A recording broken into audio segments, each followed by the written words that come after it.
नमस्कार दोस्तों, study point में आपका स्वागत है। मैं मोरपाल आपका स्वागत करता हूं। कैसे हैं? उम्मीद करता हूं अच्छे होंगे। आज हमने इस वीडियो में कार्यपालिका, विधायिका और न्यायपालिका चैप्टर को लिया है। इससे मिलने वाले क्वेश्चन को हम यहाँ पर सॉल्व करेंगे। तो चलते हैं हम अपने टॉपिक के बारे में, कार्यपालिका, विधायिका और न्यायपालिका। देखिए, भारत में जो भारत का संविधान है उसमें संसदीय व्यवस्था को अपनाया गया, और ये संसदीय व्यवस्था कहाँ से ली गई है? ब्रिटेन के संविधान से ली गई है। तो ये संविधान को पढ़ने के लिए यानी कि राष्ट्रपति, उपराष्ट्रपति, प्रधानमंत्री, मंत्रिपरिषद और राज्यपाल, मुख्यमंत्री और संसद, न्यायपालिका, उच्चतम न्यायालय, सर्वोच्च न्यायालय, इसके बारे में पढ़ने के लिए हम सबसे पहले इन तीनों जो भाग हैं, इन तीनों भागों को अच्छे से हम समझेंगे। चलते हैं हम अपने टॉपिक की तरफ। कार्यपालिका, विधायिका और न्यायपालिका। कार्यपालिका क्या होती है, विधायिका क्या होती है और न्यायपालिका। देखिए, कोई भी कानून होता है या विधि होता है, उसको बनाने का काम किसका होता है? विधायिका का। ठीक है। और इस जो कानून बना उसको लागू करने का काम किसका होता है? यानी एक्टिव करने का काम किसका होता है? लागू करने का काम किसका होता है? कार्यपालिका का। अगर इस विधि को या कानून को लागू होने में कोई भी समस्या आती है या कोई भी गलती होती है तो इसकी सजा का प्रावधान कहाँ पे है? न्यायपालिका। यानी कि कह सकते हैं हम, कानून बनाने का अधिकार तो विधायिका को, और कानून को लागू करने का प्रावधान है वो कार्यपालिका, और इससे संबंधित जो सजा है का प्रावधान न्यायपालिका को है। अब चलते हैं कार्यपालिका की तरफ। कार्यपालिका कार्यपालिका दो स्तर पे होती है, एक केंद्र स्तर पे और एक राज्य स्तर पे।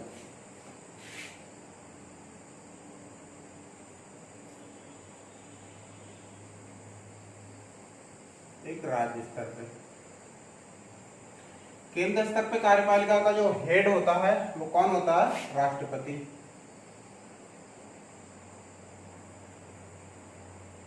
कई बार एग्जाम में आया है कि कार्यपालिका का हेड कौन होता है, या फिर ये कार्यपालिका का हेड ही नहीं बल्कि संपूर्ण भारत का प्रथम नागरिक भी यही होता है, राष्ट्रपति। राष्ट्रपति के बाद उपराष्ट्रपति,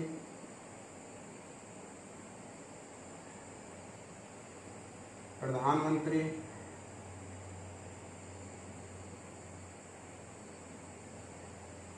प्रधानमंत्री को सलाह देने के लिए उसकी मंत्रिपरिषद,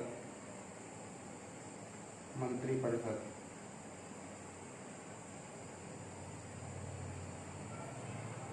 मंत्रिपरिषद और मंत्रिपरिषद में को तीन भागों में डिवाइड किया गया है। यानी इसमें तीन प्रकार के मंत्री होते हैं: कैबिनेट मंत्री,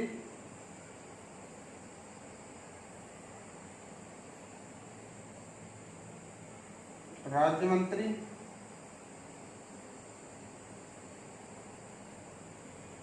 और उप मंत्री।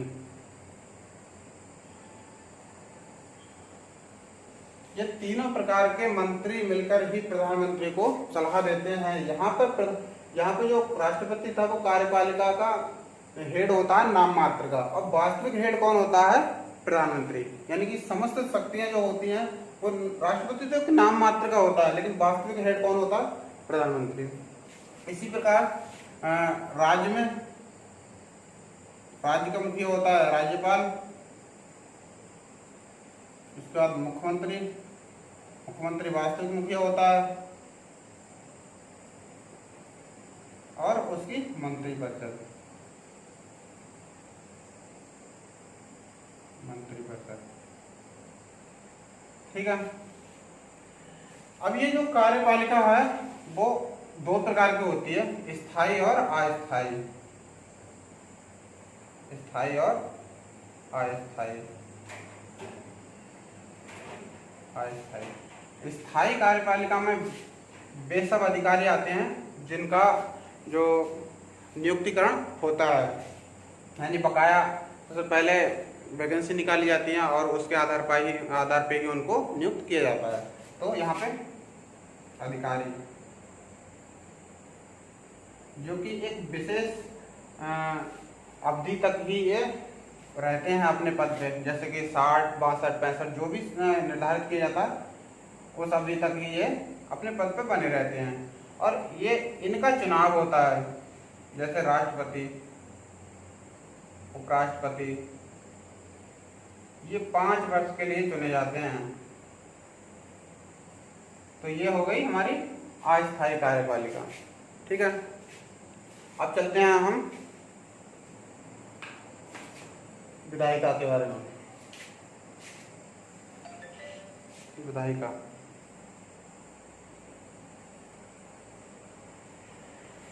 विधायिका में देखो केंद्र और राज्य स्तर की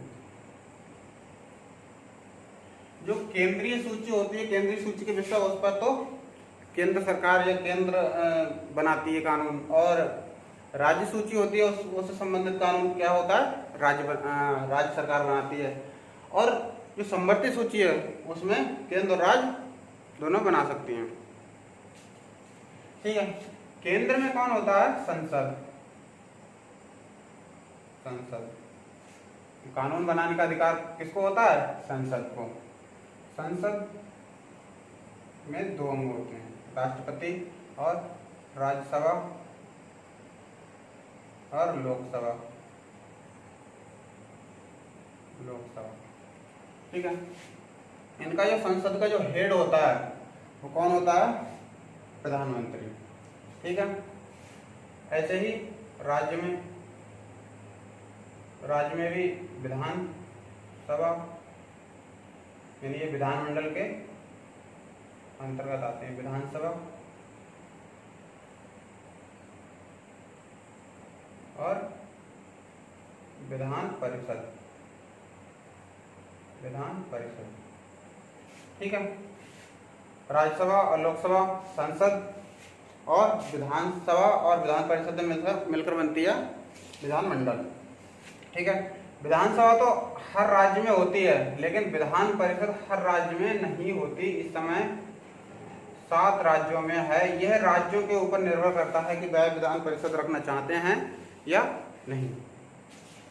ठीक है, अब यहाँ पर एक सवाल और बनता है कि जो संसद के सदस्य होते हैं वो विधायिका के सदस्य भी हो सकते हैं और यहाँ पर कार्यपालिका के सदस्य भी हो सकते हैं। वो कैसे, जब तक वो मंत्री नहीं होते तब तक वह विधायिका का काम करते हैं, और जब मंत्री बन जाते हैं तब ये कार्यपालिका का भी काम करते हैं। अब चलते हैं हम न्यायपालिका की तरफ। न्यायपालिका, भारत की न्यायपालिका स्वतंत्र होने के साथ साथ एकीकृत भी है, यानी सबसे ऊपर है हमारा सुप्रीम कोर्ट, उससे नीचे है हाई कोर्ट, उससे नीचे डिस्ट्रिक्ट कोर्ट। ठीक है, जिसको सत्र न्यायालय भी बोलते हैं। ये हमने पढ़ा होगा अनुच्छेद 50 में कि न्यायपालिका कार्यपालिका से पृथक है। वो किस लिए पृथक है, या अगर उदाहरण के रूप में हम ले लेते हैं कि अगर कार्यपालिका के किसी भी सदस्य यानी कि उपराष्ट्रपति, राष्ट्रपति, प्रधानमंत्री या मंत्रिपरिषद के किसी भी सदस्य का न्यायपालिका से अगर सांठगांठ हो जाता है तो उसमें न्यायपालिका अपना निर्णय सुनाने के लिए स्वतंत्र नहीं रह जाती है। ठीक है, तो इस न्यायपालिका जो है वो कार्यपालिका से बिल्कुल पूर्ण रूप से स्वतंत्र और पृथक है। और इसकी जो न्यायपालिका की न्याय व्यवस्था है, यानी कि जो निर्णय सुनाने का जो प्रावधान है, उसकी चर्चा कार्यपालिका में या विधायिका में या संसद में नहीं हो सकती। ठीक है, तो हमने कार्यपालिका के बारे में पढ़ा, विधायिका के बारे में पढ़ा और न्यायपालिका के बारे में पढ़ा। अब इसके बाद में हम टॉपिक वाइज राष्ट्रपति, उपराष्ट्रपति, प्रधानमंत्री, मंत्रिपरिषद, कैबिनेट मंत्री, राज्य मंत्री, उपमंत्री, और ये राज्य स्तर पे राज्यपाल, मुख्यमंत्री और मंत्रिपरिषद, संसद, लोकसभा, राज्यसभा, विधानसभा और विधान परिषद, इनके बारे में हम पढ़ते चले जाएंगे, जिससे कि हमारे पढ़ने में आसानी भी होगी और इससे बनने वाले क्वेश्चन भी हम ज़्यादा से ज़्यादा हल कर पाएंगे। तो हमने कार्यपालिका, विधायिका, न्यायपालिका के बारे में पढ़ा और ये तीनों ही लोकतंत्र का 3 स्तंभ मानी जाती हैं। यानी कि यहाँ पे न्यायपालिका